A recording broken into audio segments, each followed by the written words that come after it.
one A4 page. So thank you very much for giving the time. And this is quite emotional and interesting subject for me because I will be there on Thursday. So this Thursday, I am going there. I'm going to go through the steps of which is leading to Hajj. Last time I went was end of 2001, January 2001. So it's been 23 years since I've been.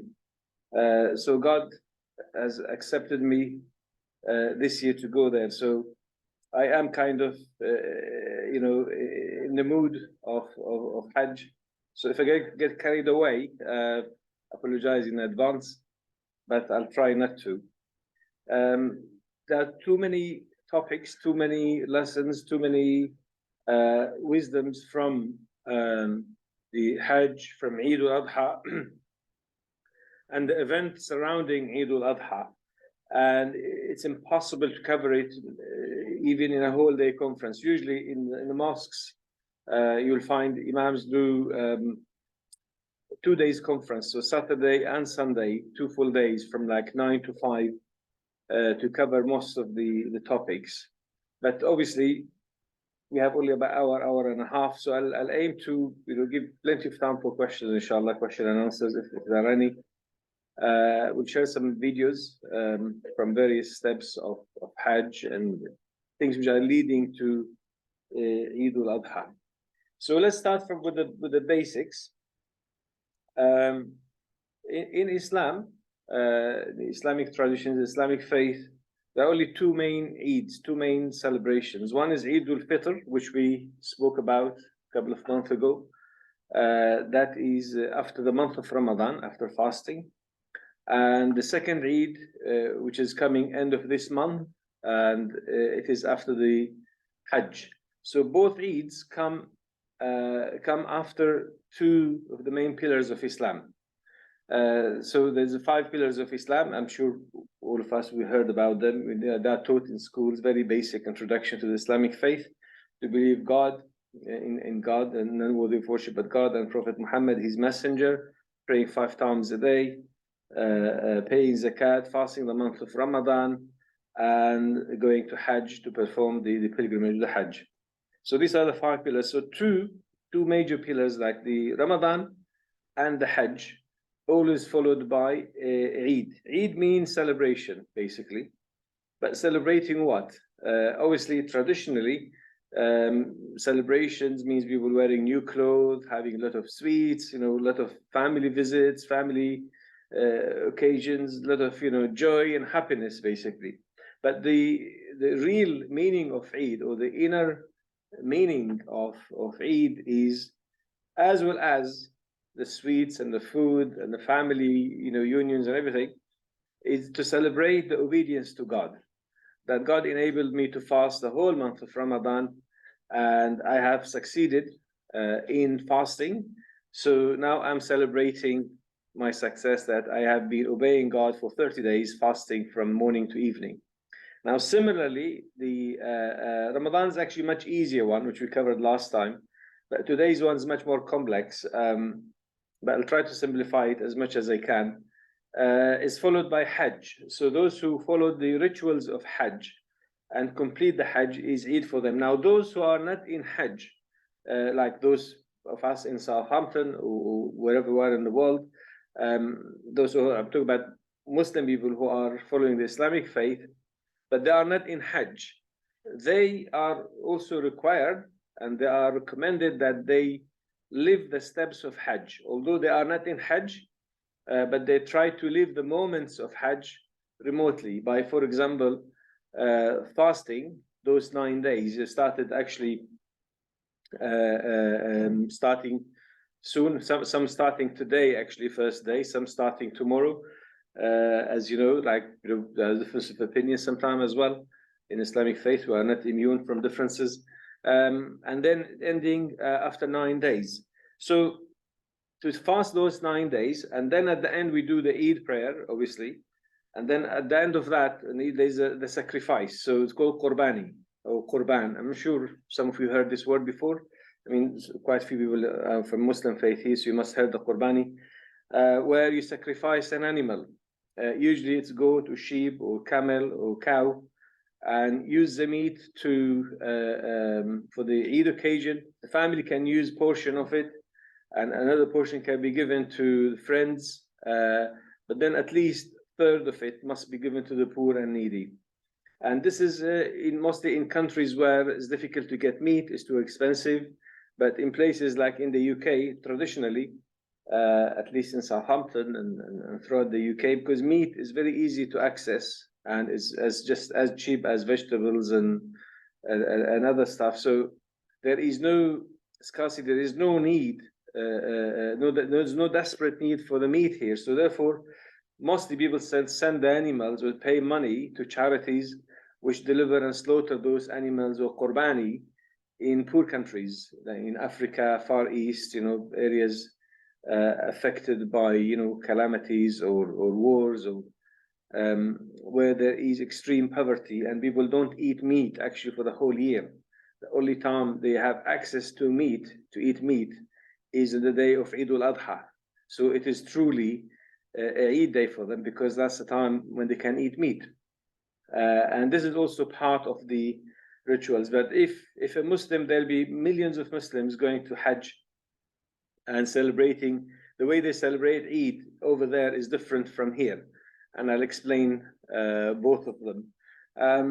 So this is in nutshell. This is summary, and I'm going to unpack the whole thing now. There are many things really to talk about, and I fear if I take one point and push, we'll end up spending the whole hour on it. But so I'm going to be touching briefly on a few bits, and ask you, if you wanted to learn more, to click on some links which I left with your colleague here with the network, and it can be circulated and shared, or you can just Google it yourself. Look on YouTube about Hajj, Eid, steps of Hajj. There's millions of material out there. I have been to Hajj myself already once, and I'll be going for a second time this Thursday, inshallah, God willing. So I can answer things sometime from first-hand experience if there are any questions on that. Okay, so where we start? So I think it goes back to start with the very first pillar. And as Muslims, we have to believe in the oneness of God and the prophethood of Prophet Muhammad, and we have to try our best as believers to obey the commandments of God, commandments of Allah, as shown to us by the Prophet Muhammad, peace be upon him. So that's in a very simple nutshell. Now, the first command of God after faith is like kind of theory, if you like theory test. Now come to the practice. The first action practically is to pray 5 times a day. Now, when we pray 5 times a day, Muslims are obligated to put their face towards Mecca. There's 2 types of prayers. One is a symbolic prayer where, you probably see it to a mosque where you start like this. You have to be facing the direction of Mecca, to the Kaaba. You have to bow down, you have to prostrate. So this is the 5 daily prayers. But then you can do what we call like the supplication. You say, oh God, I'm struggling with my bills. Please help me for my rent. Oh God, I'm unwell. Help me, recover. And it's a family member unwell. So praying and supplicating, that does not require any direction. It can be done in any language, in any direction, in whatever position we are in. So there's 2 types of prayer. The symbolic prayer, which is a must upon each and every Muslim who reaches the age of maturity or puberty, they must do it 5 times a day. And when they do it, they must face the direction of Kaaba, which is in the city of Mecca in Saudi Arabia. And I think the first thing I need to show the Kaaba, because all events of Hajj are around that. So hopefully technology will work. Let me see here. Sorry, you're looking for the Word document? Yeah, the Word document. Yes, I think It's open already? If you go to the Google. This one? Yeah. Yes, yeah. Yeah, I mean, you can find it on any TV channel or you know. So I'm going just to play. There's one link here which has 24 hours broadcast. You can ignore the sound. The sound in Arabic is just recitation of the Quran, just to show this around the clock, 24/7, 365 days is always busy with people doing that tawaf, going around the Kaaba. So, are you able to see it?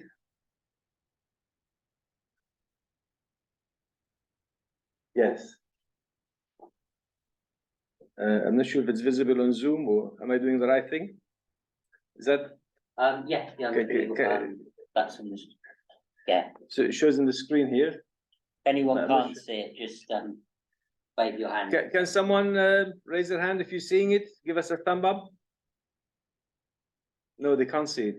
I think I need to click share, stop share Sharing. the PowerPoint and share the. Hold on a second. Do you want me to come? Yeah, I need to click share here. Share. Sorry, just, oh.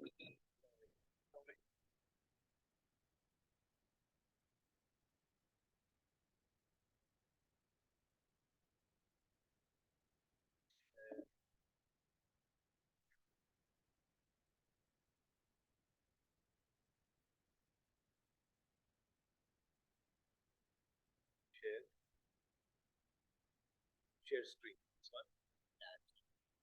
Share options.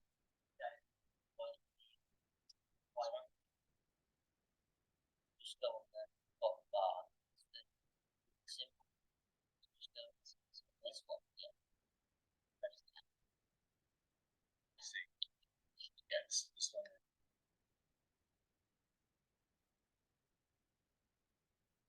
Is that working now? Okay. Just to warn everyone, may not have sound today. Just yeah, don't worry about the sound. Just the picture, basically. So this is live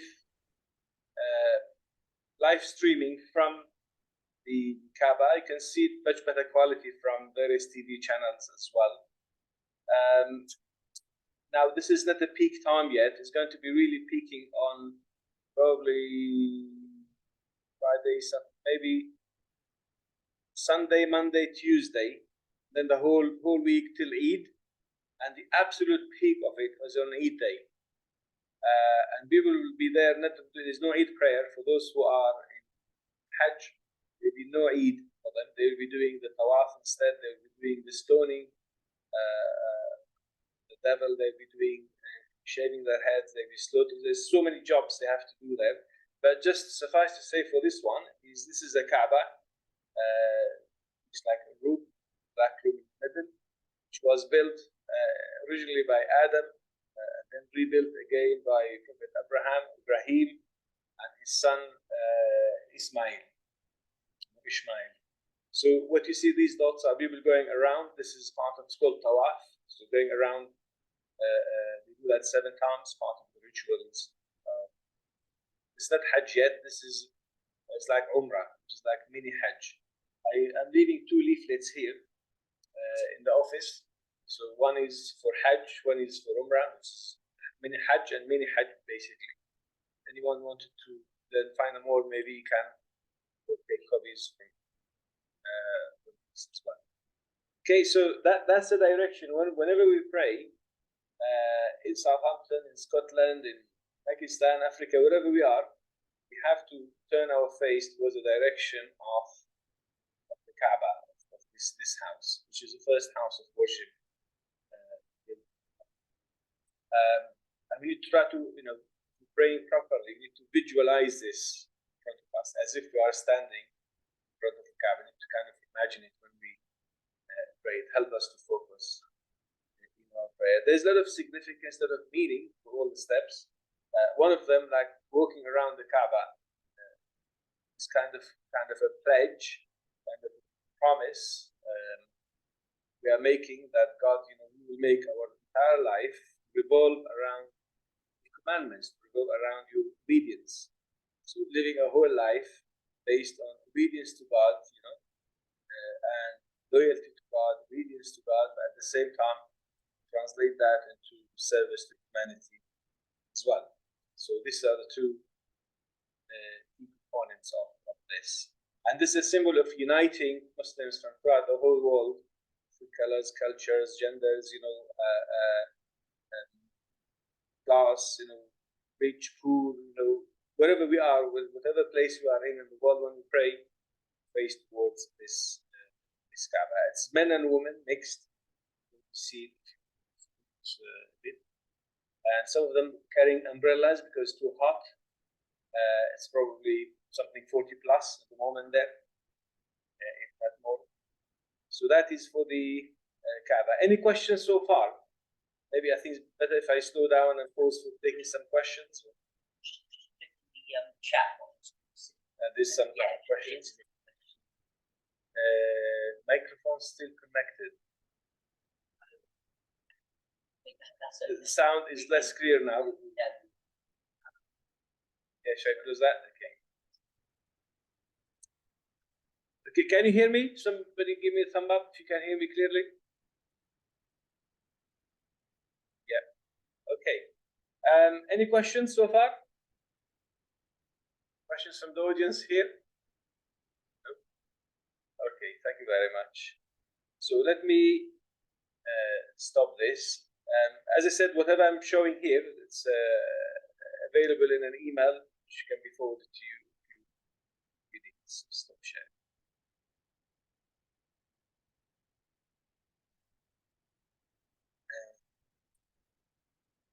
No, not necessarily. They can look at it themselves. They go to the Word document. This one.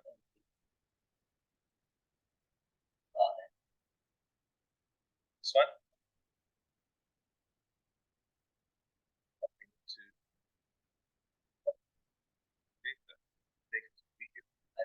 Oh, I see if I should Close that.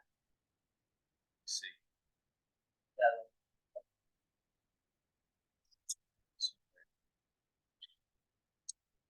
Okay, so this is the Word document. I'm not sure. Can you see this Word document showing here?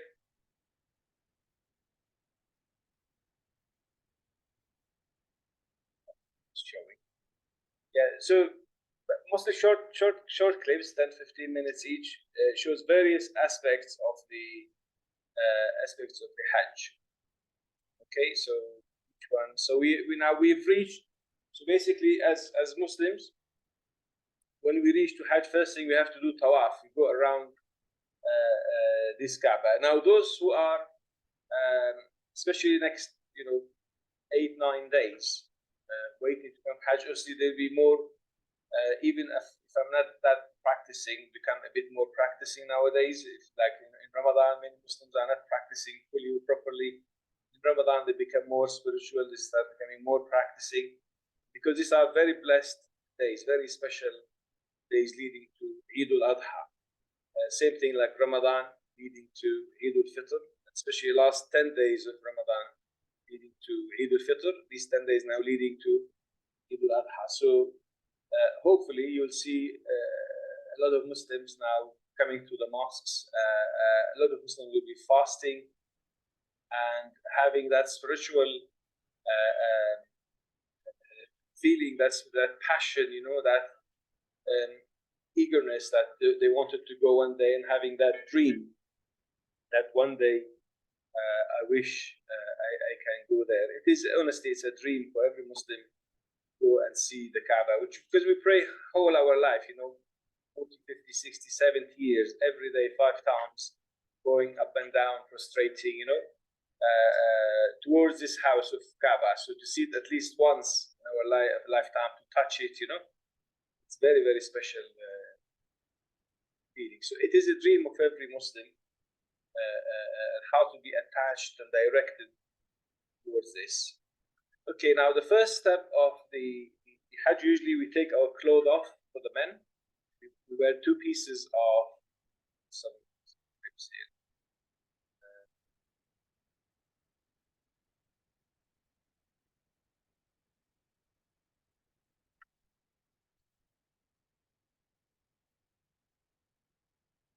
So ignore the ads, please. nothing to do with Hajj.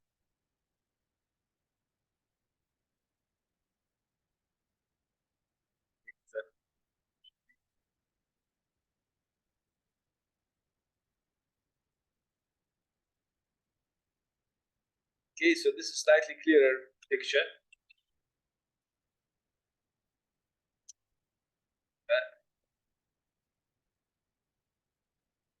Okay, so these are the various places and areas where they Hajj. I think this is okay. Maybe I should pause it here. So you see, like these guys, they're wearing two pieces. That for the women, they can they wear whatever clothes they're wearing, they stay as they are. For the men, they have to take all their clothes off, just have these two pieces of cloth called ihram. Okay, and they have to wear them most of the days of the Hajj, and they're not allowed to. Many things would be normally allowed. Nobody allowed to, men or women, nobody allowed to. So they can't use perfume, for example. They can't. They can't do any hunting. Husband, wife, they cannot go to each other. It's not allowed. The Hajj finishes, and these are the things forbidden during the Ihram. For the men, not allowed to wear anything like the traditional clothes. It has to be just plain two pieces of clothes without any pockets, without anything at all. Just wrap it around their bottom, and the other piece wrap it around their top, and they put the belt in the middle. You can see the belt, some of them, where they put their passport and any wallet, basically. That's all you can carry. In their hands, maybe they carry their shoes, carry some food with them, maybe. Around. They spend like this 4 or 5 days, maybe up to a week sometimes, going place to place, steps Hajj. Now, if you are Muslim in Southampton, you don't need to do this here.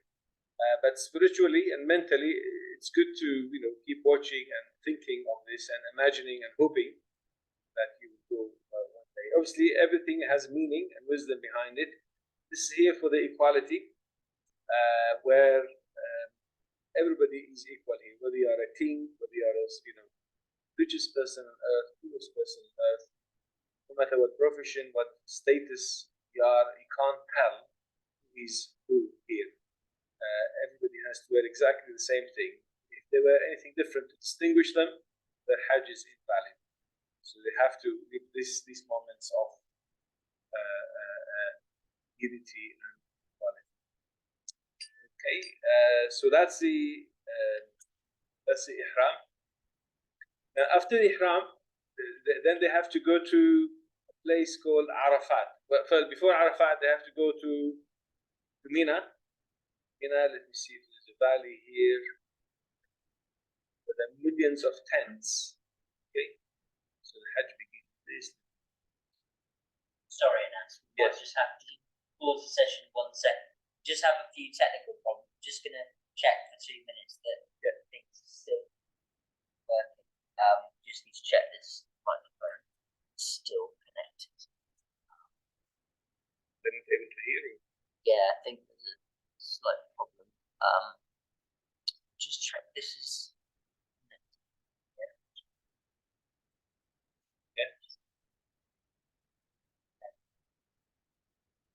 Can you hear me? How clear it is. Is it clear?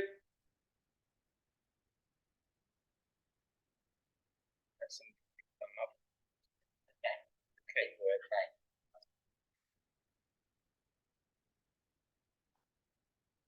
Okay.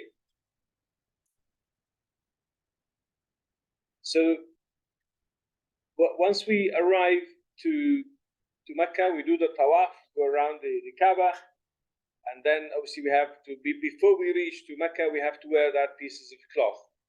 And there are specific points in around Mecca. So if you're coming from the north, usually about half an hour in your flight before you land Jeddah, you have to wear that. If you're coming from the south, or the east, or the west, whatever direction you're approaching Mecca in, you have to make that intention of ihram, and you're entering spiritually and mentally into status of Hajj. Now, if somebody, okay, that some of the things forbidden in Ihram, you're not allowed to cut anything of your hair, not allowed to cut your nails, not allowed to use any perfume or anything like this at all. Now, if somebody here in Southampton in the UK wanted to take part in the Qurbani and do the sacrifice, which is start from the day of Eid Al-Adha, they have to follow those steps as well. So if I made intention to sacrifice, let's say, a goat or sheep or whatever, from today I must stop cutting my nails or taking anything from my hair until the animal is sacrificed. And that's kind of maybe you can say solidarity or trying to mimic those who are in Hajj, so that I can, although I'm not there, so I can live the moment as if I am with them there. Because also on the same day, the pilgrims, after they finish the tawaf, then they go to this mountain. This picture is not very clear. Hope we get some more clearer clips as it comes through. It's called Mountain of Arafat. It's a valley of Arafat. You can see people climbing up there. They are not required to climb there, but you can see standing there, and it's an ocean of people. There are usually about 2 to 3 million people in one place. Okay, and overnight they stay in tents like this. During the day, they'll be standing whole day like this and just doing the prayer. So what you see next is they are doing the building the shaitan and the devil, the stoning. Then when they finish, then they come back, you can see the Kaaba in the middle, and they do tawaf again. So this is a general various steps. Now, for somebody who is not Muslim, those steps might not mean much really, because it means a lot if you are follower of the faith, if you have studied this and you know what each step means. But suffice to say, all of those steps, what we've seen, the tawaf, the stoning, the sacrifice of the animal, then there is a shaving the hair, as you can see. Then this is all about following and copying the footsteps of Ibrahim alayhi salam. Ibrahim, peace be upon him, and his son Ismail or Ishmael. And I think in the biblical tradition they have the name Isaac for him, but in Islam it's Ismail. The story I think mentioned in the Bible as well, where Abraham was commanded to slaughter his son Ismail, and then a lot of events unfolded at that time where he tried very, very hard and seriously to act upon the commandment of God, but then God didn't want him to lose his son. So then God sent him a ram, like this animal, where the animal was slaughtered. It became tradition for all Muslims to slaughter the animal day of Eid Al-Adha, distributed to the poor and needy. There's a lot of significance, a lot of meaning, which we can touch on why we have to do this. Actually, let me do it now. So basically, when we slaughter the animal, it's basically about slaughtering our emotion, our attachments. As we live in our life, we get attached to things, attached to business, attached to wealth, world, a partner, to children, attached to so many things in life. So attaching too much is problematic.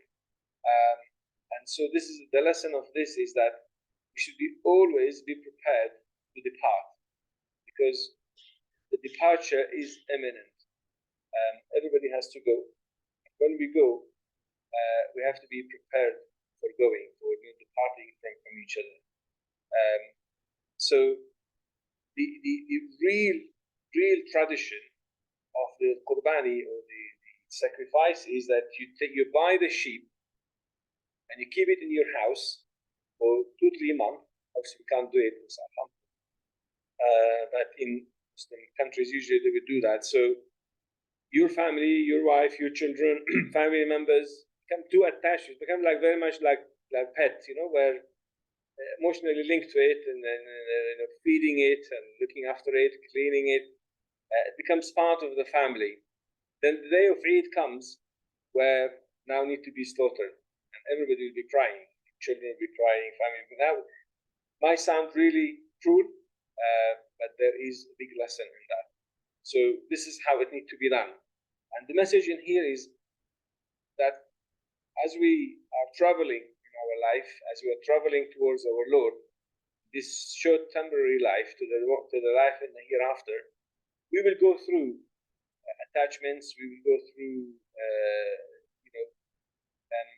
moments of joy, moments of sadness, moments of all temporary, and we have to be moderate in whatever we do and be prepared for all eventualities, basically. So whatever it is, the situation we are in, we have to try our best to make the most of it and not to be indulged or attached too much in anything in preparation for the departure to the next world. Because the angel of death strike on us any time, will be taken away any moment. We don't know. It's just a matter of time. Some will live 50, 60, 70, 80, God knows. So if that happened, what's going to happen to the family, to the children? So it's a kind of training, preparing us for those eventualities. There's another lesson in this Qurbani, which we do here in Southampton, throughout the world, is that when God commands us to do something, no matter how against our desires it might be, we still need to do it. Because our desire should be our temptation, our wishes, our desires should be always subject to the religion, subject to the commandments of God and to the way of the religion. And in that way, there is way of unifying the global Muslim, who's called the Ummah, certain objectives in life. Objective in life is to be obedient to God, be kind to your neighbors, to be a person with good manners, good morals, be charitable, to be servant to God, but also servant to humanity, no matter how much it costs. Yeah, and this slaughtering is slaughtering the greed, slaughtering the those inner ills, inner diseases. It's called diseases of the hearts. The envy and jealousy and greed. And they need to be slaughtered. That slaughtering of the animal is the practical training to do this. Therefore, it is highly recommended. Any Muslim has enough wealth to do it, they must do the slaughtering. I think it costs about, depends which country you do your Qurbani in. If you do it in India, I think Southeast Asia, probably about £25 a person, because animals are very cheap on the other side. If you do it in other countries like Middle East or some part of Africa, it can go up to as much as £220, £250 per person to buy an animal. Many Muslims here do it in Southampton, where they go to the farms. I think somewhere the New Forest or Wiltshire. They have some deals in connection with some farmers. They go there because it's illegal to do it here, but it still happens. I didn't say that, okay? They go there and slaughter it. There's nothing illegal about it, really, because farmhouse will do it for them.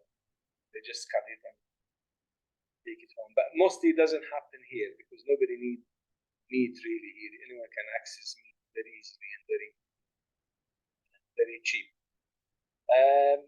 I need to pause a bit to see if there's any questions. Am I making sense in what I'm saying, or any questions? Sisters here, brother? Is that making sense? Was it confusing? Or?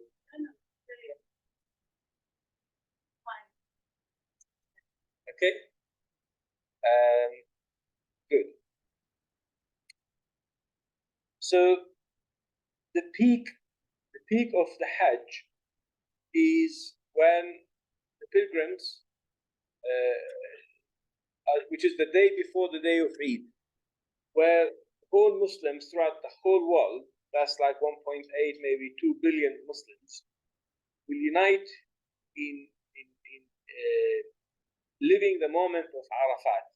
And that's where the dua is really accepted, the supplications accepted. So if you are in Hajj, you have to be on that mountain, Arafah, not on the mountain, but around the Maidan or the valley of Arafat. Okay, it's called Arafat. If you are not in Hajj, Muslims are strongly, maybe severely, really strongly and excessively recommended not to miss the fasting of that day, fasting of the day of Arafah. So most probably, rarely, you will find a Muslim who is not fasting the day of Arafah. If you are doing Hajj, you should not fast because you can't fast that day. This is like temperature 50 degrees, really tough to survive the heat and a lot of walking physically, very exhausting. And you can see them there, standing there and praying and supplicating to God. So that's the day before the day of Eid. That's kind of reaching, peaking, the peak of the Hajj. And now the peak of it will be the Eid day. So what happened on that night? Pilgrims will leave Arafat, go to an area called Muzdalifah. That's very much like living the life of homelessness. There's no shelter, there's nothing there, just completely flat land where you have to spend the night there, no matter who you are. If you are a king, if you are a prime minister, if you are richest person, poorest person, you have to be all in the same place. It's called Muzdalifah, which is the middle between Arafah and Mina. You have to stay all night there, like it or not, otherwise Hajj will not be valid.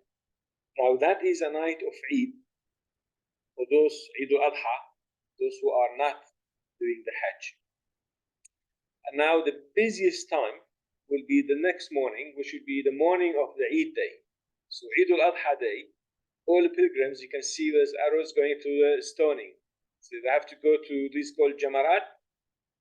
You can see the small Jamara and there's a middle Jamara, you can see it on the screen. And then there is big Jamara. Basically just like the three pillars where every pilgrim have to go there and throw 7 stones at each one of these. And this is symbolically, you can see the stone being thrown there. Maybe shortly you'll see some real videos coming up as well. And that's basically casting the stones on the devil, on Shaitan, Satan, the evil thoughts, the evil actions, the evil deeds, basically taking all that of our life. And then shaving will happen. So shaving, for the men, recommended to shave 0 completely, don't leave any hair. But they can take a little bit if they want, not too worried about their hair, but recommended to shave completely the whole thing. For the women, they don't have to do that. They can just shorten a bit, maybe take a little bit of their hair. And that it's actually a symbolic action where kind of after you've performed the day of Arafat, the Muzdalifah, the stoning,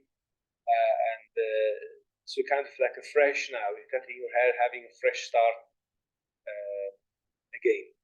Okay, so that stoning will continue for 3 days, 11, 12, and 13, those numbers you have seen. So you have to stay in this Mina, which is a valley with tents, day 1, day 2, and day 3. You have to keep going every day for the stoning and then coming back, for the stoning and then coming back, passing those stones. You collect the stones from Muzdalifah and you throw them Jamrat al-Aqaba. It's called Jamrat al-Aqaba. Called Jamarat sometimes. Big Jamara, small Jamara. And you can see the Jamara at the bottom left.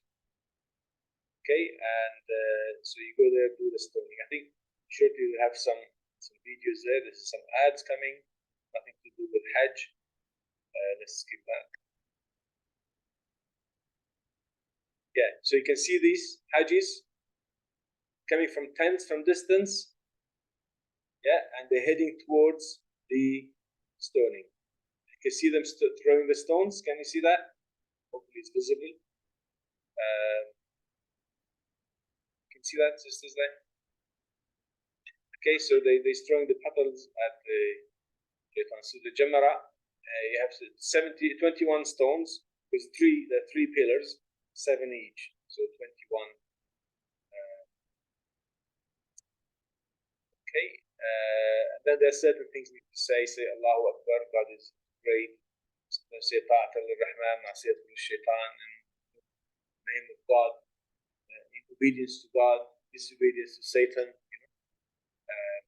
Basically, kind of renewing, refreshing our pledge, testimony of faith, to God, but in a more practical action, making these kind of renewed pledges that I will live my life according to the wishes and desires of my Creator, and I'm not going to be followed or tricked by Satan, by the devil, fall into, greed, arrogance, and so on and so forth.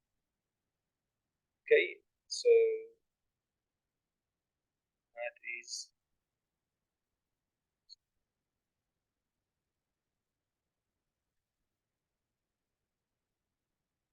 As I said, all these clips, you can watch them in your own time later on. Great more details. There's a lot of checklists and recommendations. Most of these presentations are made for Muslims to teach them how to do the Hajj step by step. Okay, so you probably don't need those details, but it might be eye-opening to have a look at it and see various aspects. If anybody has any question, by the way, they can always contact us, contact the network.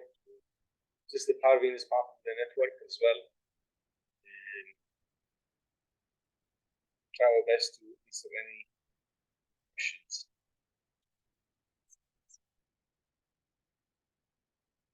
Yeah, the sa'i. That's after. We haven't reached that yet. So once you finish the stoning, you have to go back to Al-Kaaba and do what's called Tawaf al-Ifada. وإذا أفضتم من عرفات.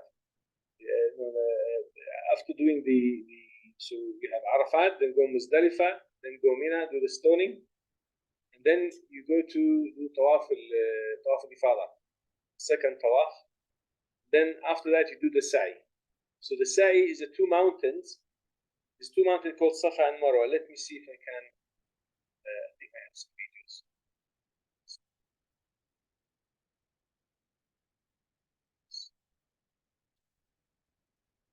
Before we go there, there's some videos here. Please ignore and forgive the ads.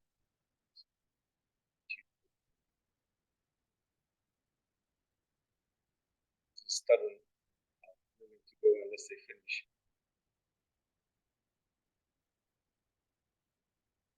When a clip has so many views, very high number of views, they stick some ads on it.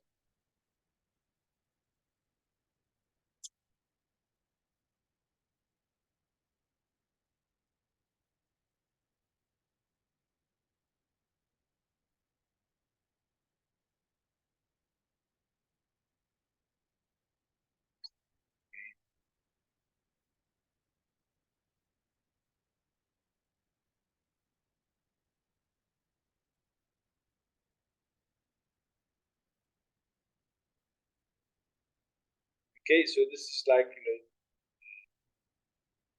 top views of the Mina, actually the whole area. This is the Kaaba right in the middle now, you can see.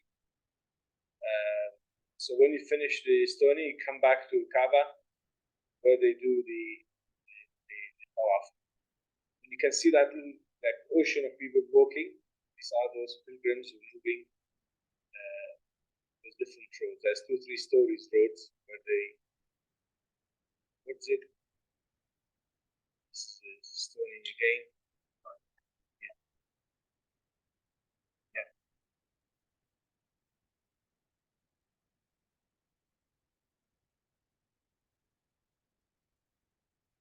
Okay, for the sa'i, I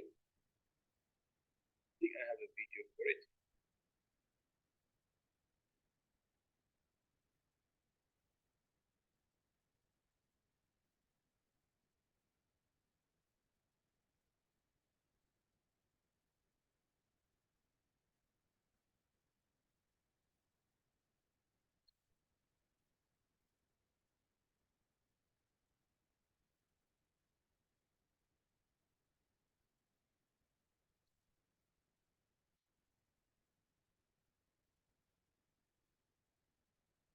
Okay, let me explain the sa'i.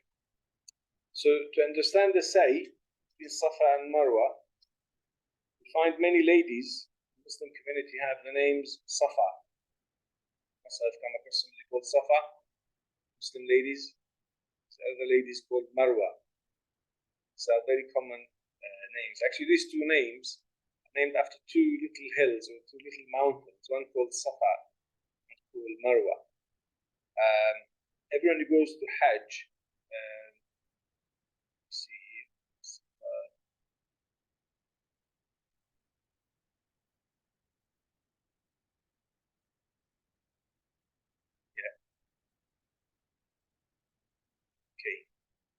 so we can see this picture. So let me give you a little bit, very, very brief story of, so it makes sense, give you some context. You know, Prophet Ibrahim, alayhi salam, when he brought his wife, Hagar, with his son Ishmael, he left them in Mecca. At that time was nobody living there. There's no sign of living, there's no water, there's nothing there. He was commanded by God. This is way, way before Islam, before the Islamic traditions. So we see it all other faith traditions. So he was ordered to leave them there. Now that was also a test of faith, where Abraham left them there, and his wife Hagar questioned him, "Are you leaving us here because God commanded you so?" And he said yes. So she accepted that because it is a command, it's a decree of God. So she stayed there. Now, because of her submission and obedience to God, God never ever lets his slaves down. So if we surrender ourselves to God, obey God, God will never let us down. Sometimes things might not go the way how we want, but that doesn't mean God betrayed us. God let us down. Not at all.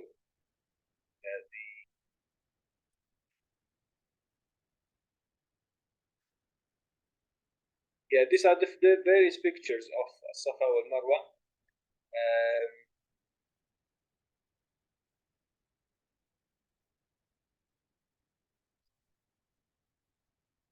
This one. Okay.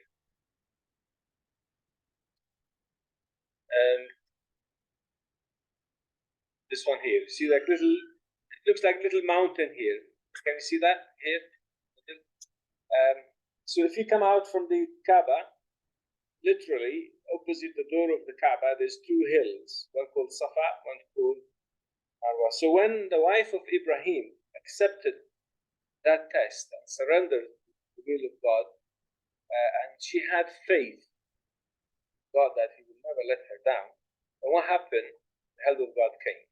So as she was looking for water, she was very worried about her infant, her baby, Ismail. She would go to the mountain of Safa, search for the water, see if she can see any signs of life, water, find nothing. Then she would go down the hill, go to the other hill, which is called Marwa. Then she would not find anything. Then she would go back. She did that like 7 times. And she would hurry in between both places. And then God, what's his name? The baby Ishmael hit the ground with his feet. And God made the well of Zamzam, water of Zamzam, to come out.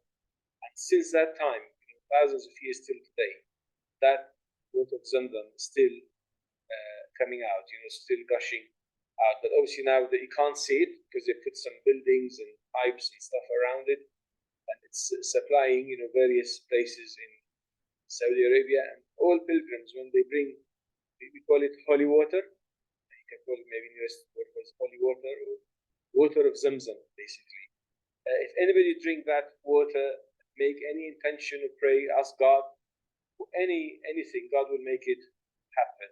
There is that water, there is cure of diseases, there's fulfillment of supplication, and it is very, very special. And everybody who goes to Hajj, they drink a lot from it and can bring back here as well. You can buy it actually these days as well. I don't know if you know in East London mosques around East London, you can buy 5 liters. It's about £35.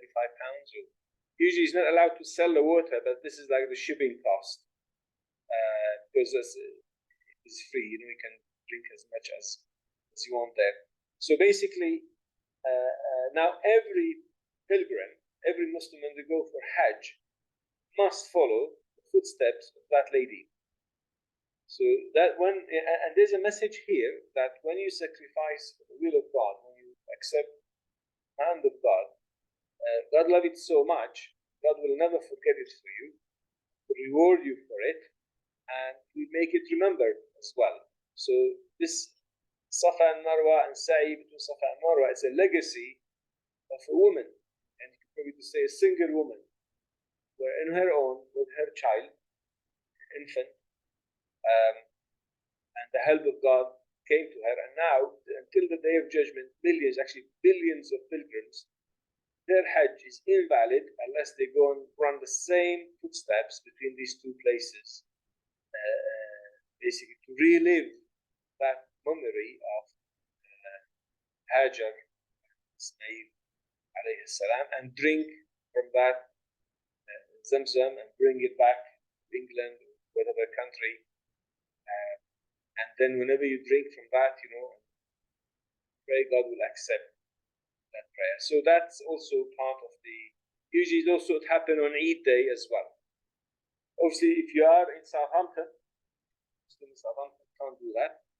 There's no Safa Marwa here. You can just live the moment in our heads, try to watch it on the TV screens. You find on Eid day, all Muslim houses having on the big screens, you know, the live streaming of the whole Hajj steps and living the movements as well. So I think I have captured probably most of the steps of the Hajj. So let me summarize again. Take our clothes, put the ihram on, stop cutting hair, nails, putting perfume, having intimate relation with partners, and then do the tawaf, okay?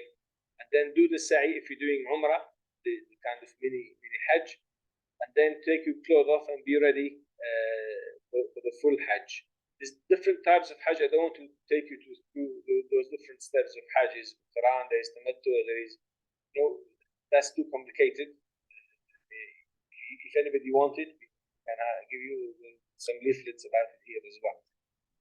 But suffice to say, so do the ihram, the tawaf, and then we go to Mina, and then from Mina stay overnight, then go to Arafah, then from Arafah I have to stay whole day there, around the valley of Arafah, and then after Maghrib, after sunset, you have to come to Muzdalifah, and you must stay all night in Muzdalifah. That's like being homeless there all night. And then Eid day, start approaching the stoning area, then go and do the tawaf, do the sa'i, then do the qurbani while you're there, and do the shaving of the head. And then go back to Mina and stay for 3 days. Those 3 days, do repeat the same thing again, but without shaving, again without tawaf and sa'i, only the stoning. And then when you finish, go back to Mecca and do tawaf al-wada', the farewell, you know, the last tawaf. That way, Hajj is complete, and the person will come back, will come out of their sins as if they are newborn babies again.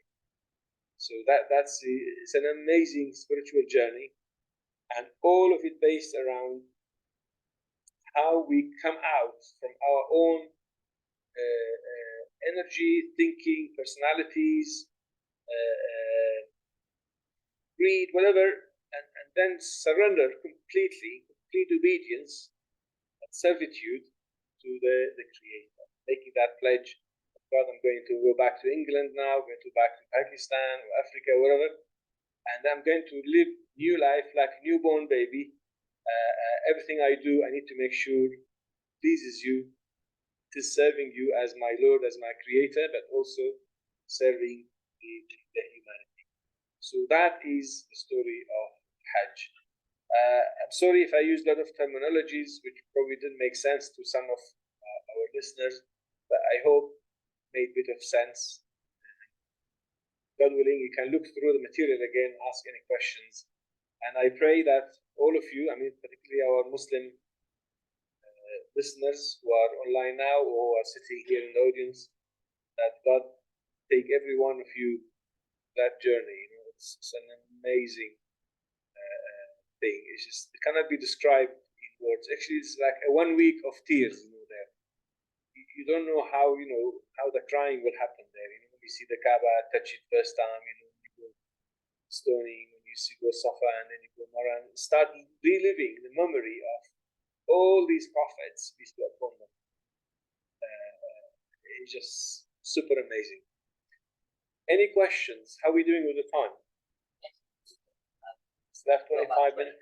Yeah, I skipped 95% of the material I wanted to talk about. So I've just used my own things. But you can still view it by yourself later on. It's mostly YouTube videos. So. Any questions?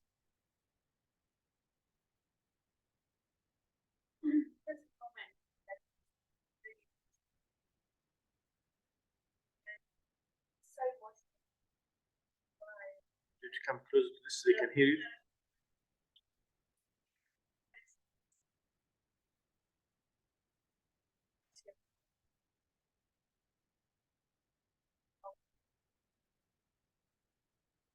Cannot be described in words.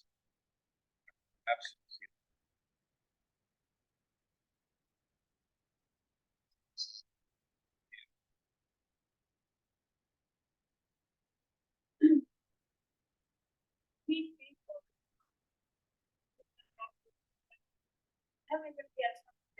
So well, and kind of like Roman words. Yeah.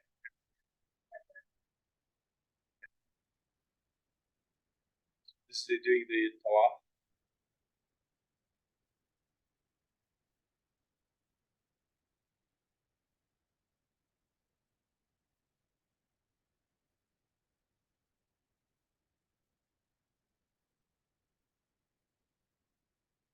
An amazing journey. Really worth it.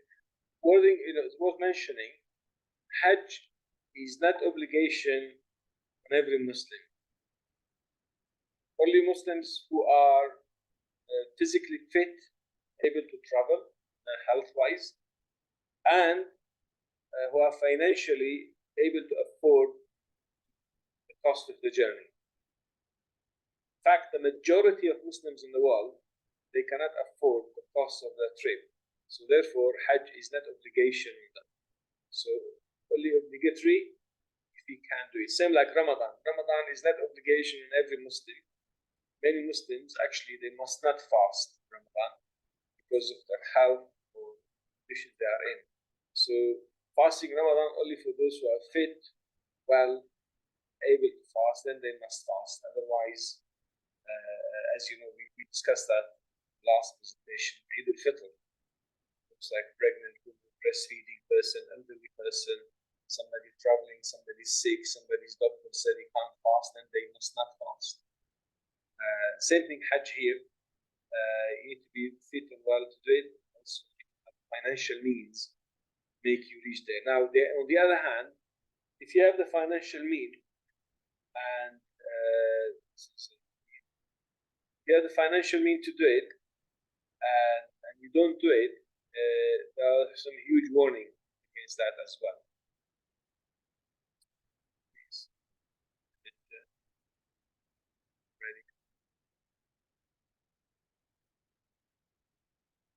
Now, when you do Eid here in the UK, in Southampton, usually it's recommended, the sunnah or the traditions, you do it in the park, the outside. It's called Eidgah, you know, like open space where Muslims always go.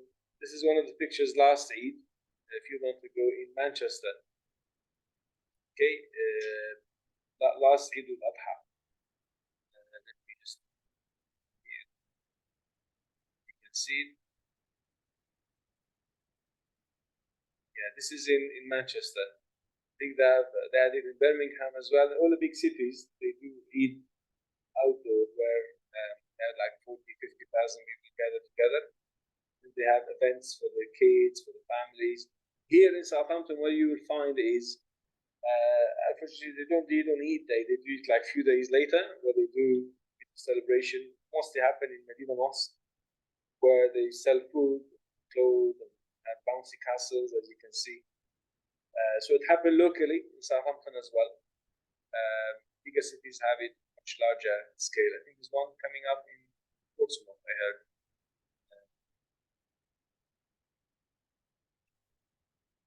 So this is, yeah, these are charities talking about Qurbani.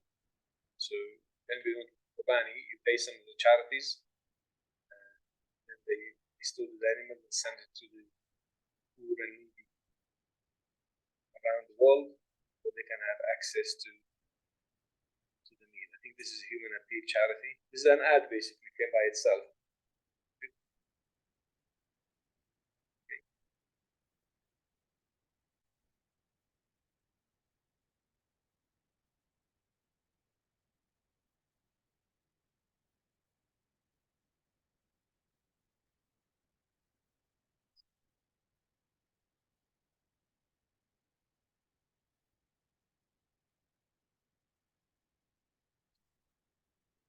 So anybody has any question, just play through these videos, clips.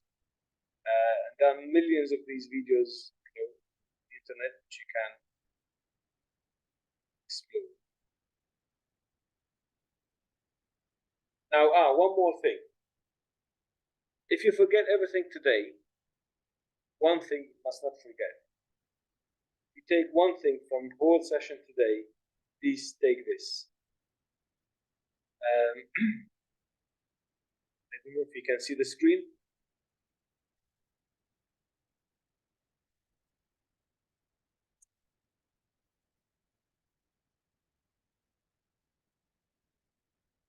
This one here. The link is available.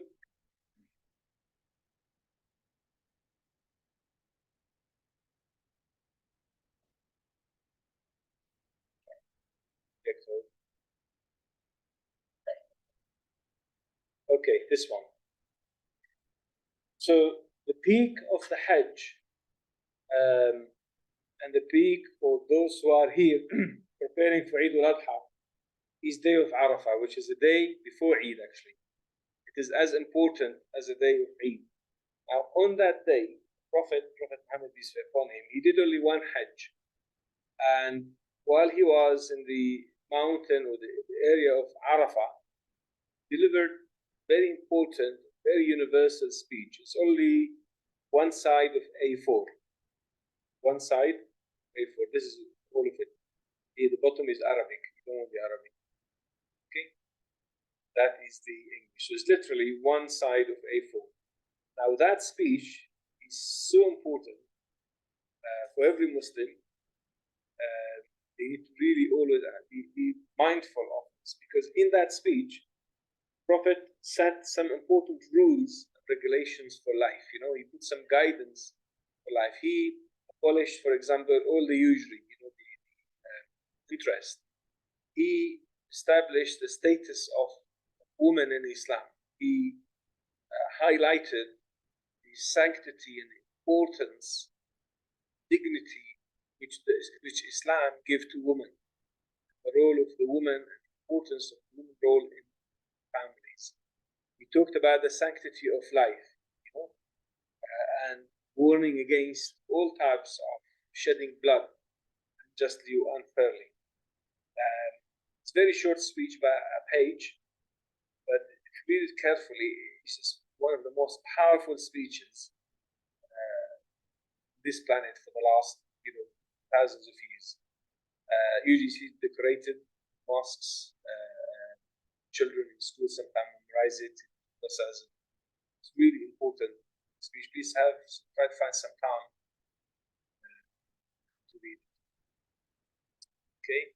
Beware of Satan, who use safety in religion. He has lost all the hope that he will ever be able to lead you astray in big things. Be aware of following him in small things.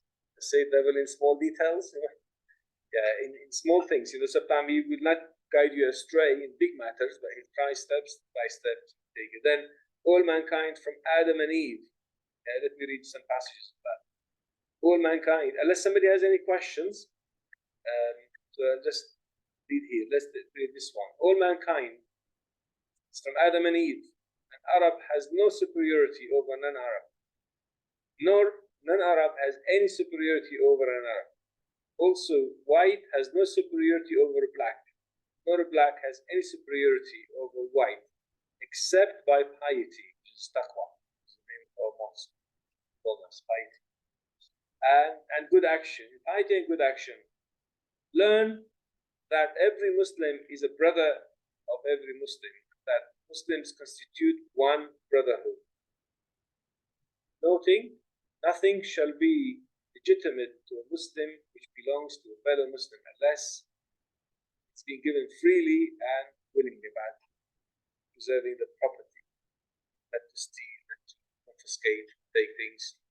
It's all linked to greed, to those evil tendencies of me having to eat mine and yours, and not to keep anything for anybody.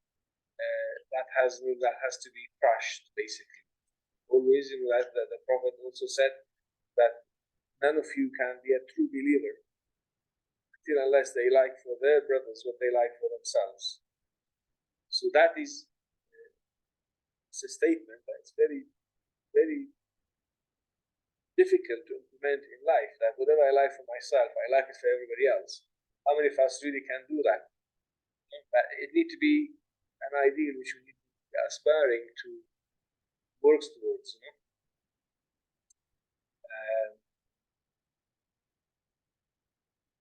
and then he also emphasized the importance of the prayer. The two biggest things he emphasized: the importance of the 5 daily prayers, importance of respecting the woman, rights of the woman, and abolishing the usury or interest, like things, and sanctity of life. But a few other bits there as well. Okay, 12:18. Any questions? I think I need to really stop, give you a chance to ask questions, guys. Otherwise, okay.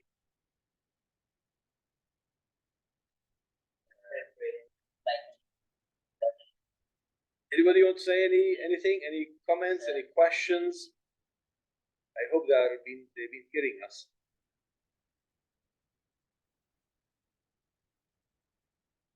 Yeah, alternatively, was asked questions.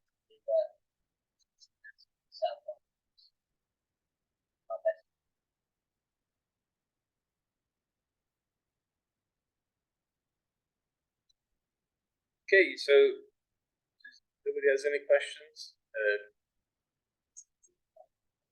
mean, I think I've said a lot of things. I feel if I keep talking, probably be overkilling. Well, what we'll do, let Anas I'll come and give just a little bit of not today, but I'll give just a little bit of information about the network. Okay, thank you very much for listening and staying with us. Thank you very much.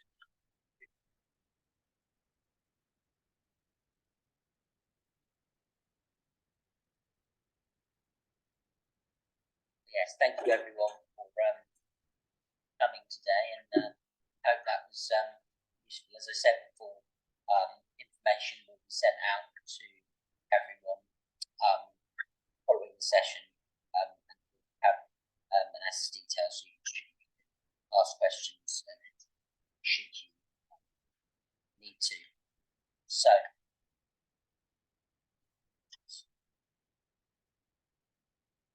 we'll share the screen and show you, just give you a little bit of an introduction into our network and how you can contact us.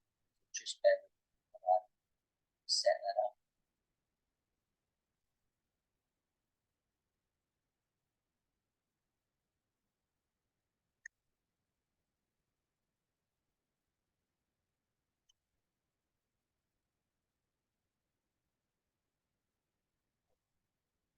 Hopefully you can see that. Right, let me just get that up on the slide share.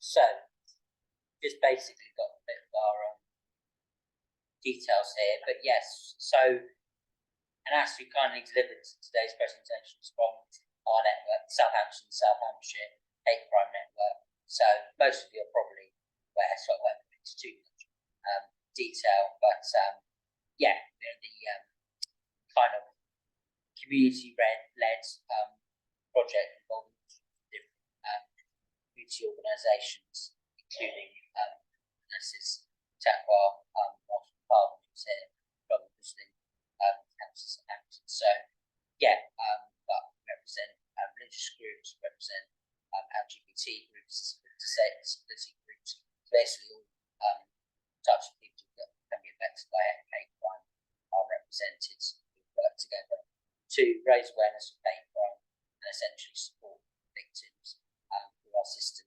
third-party hate crime reporting centres. So that's kind of what we do. We're based in Southampton and the surrounding areas as well. So we're basically supporting the community to tackle hate crime. Sam Waddington work at Spectrum Centre for Independent Living, where we're running a session from today with one of the founding members of the network. We support safe people. So that's kind of and then I work alongside my colleague Andy Gibb, who's present in today's session as well, who is the administrator. So I coordinate.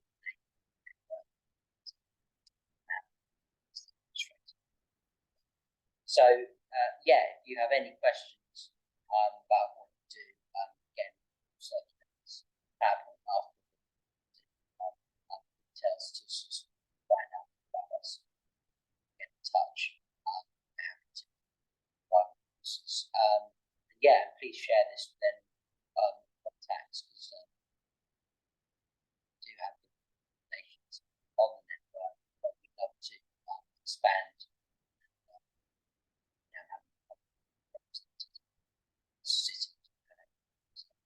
Is a serious issue, as we can. So do that. So big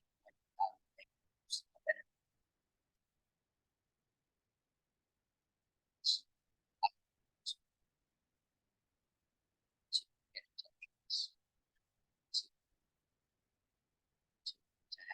So that's basically a bit about us, and then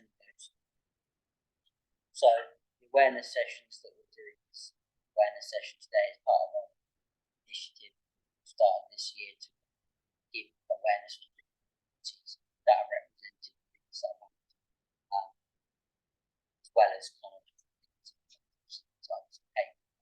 So yes, detail as you attend this session, we pass on information about the sessions we come home, which you'll see listed.